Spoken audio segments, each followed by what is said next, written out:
வணக்கம். பசுமை சாரல் அலைவரிசை உங்களை அன்போடு வரவேற்கிறது. இந்த சேனலுக்கு நீங்கள் புதிய நண்பர்களாக இருந்தால் மறக்காமல் சப்ஸ்கிரைப் பண்ணுங்கள். கூடவே கீழே இருக்கிற பெல் பட்டனையும் அழுத்துங்கள்.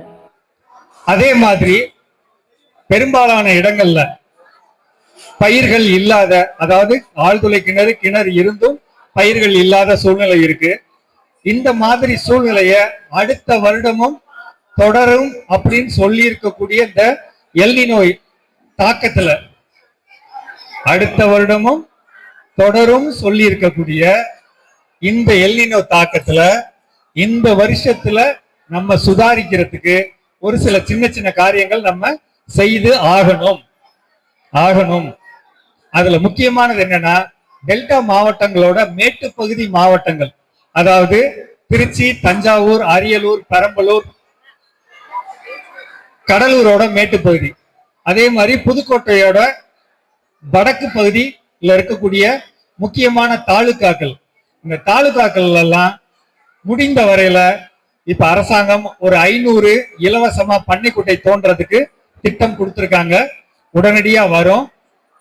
அக்டோபர் 15 முதல் நவம்பர் 15 வரை மழை பெய்யும் சொல்லியிருக்காங்க. அந்த மழை எப்படி பெய்யும்னா, குறைந்த நாட்கள்ல அதிகமான மழை பொழிவு.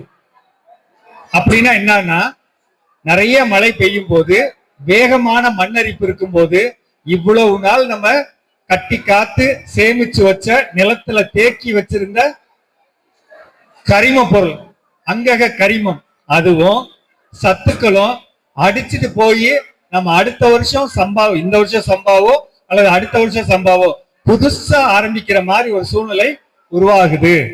அப்ப இதுல இருந்து தவிர்க்கணும்னா இந்த மாவட்டங்கள் நான் எங்கெங்க சொல்றேன், புதுக்கோட்டை, முசிறி, லால்குடி, இந்த பகுதியில் இருக்கக்கூடிய கந்தரவக்கோட்டை, இதெல்லாம் வந்து புதுக்கோட்டை இந்த ஓரத்துல, திருச்சியோட ஆத்தோட வடக்கு பகுதியில் இருக்கக்கூடிய ஒன்றியங்கள் முசிறி, லால்குடி, இதெல்லாம்.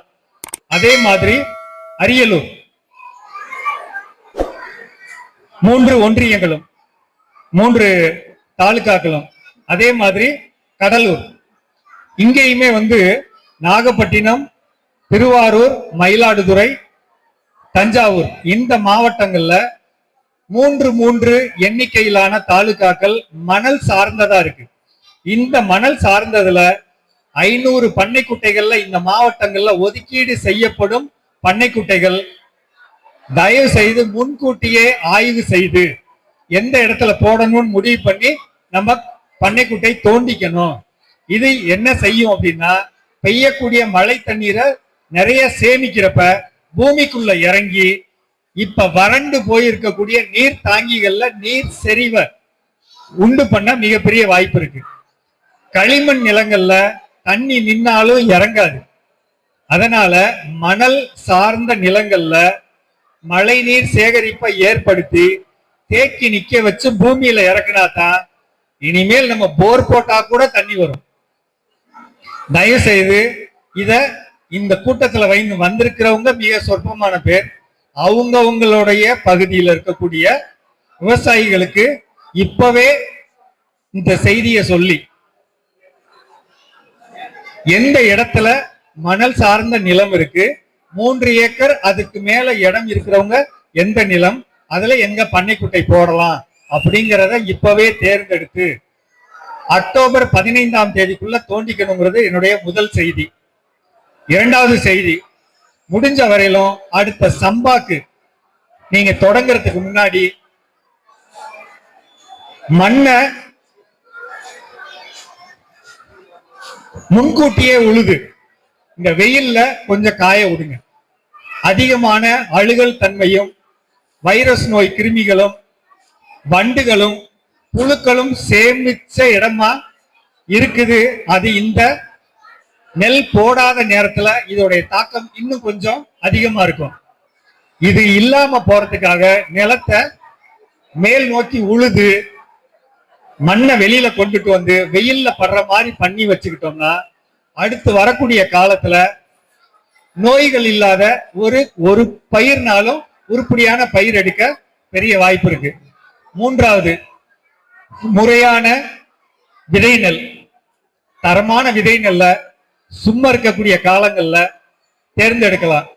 முக்கியமா பாரம்பரிய நெல் அப்படிங்கிறப்ப என்னுடைய தேர்வு 2 நெல். ஒண்ணு தூய மல்லி, இன்னொன்னு சிவன் சம்பா. இந்த இரண்டும் என்ன செய்யுது அப்படின்னு சொன்னா, முக்கியமா சிவன் சம்பா சாப்பாட்டுக்கு ஆகிற மாதிரியும் அதே நேரத்துல இட்லிக்கு ஆகிற மாதிரியும் பெரும்பாலான சென்னையில் இருக்கக்கூடிய மக்கள்கிட்ட ஒரு பெரும் வரவேற்பு ஏற்படுத்தின ஒரு ரகமா இது இருக்கு. அதனால நிச்சயமா விற்பனை பண்ண ஒரு வாய்ப்பு இருக்குங்கிறதுனால சிவன் சம்பா முதல் இடமா எடுக்கலாம். இரண்டாவது தூய மல்லி.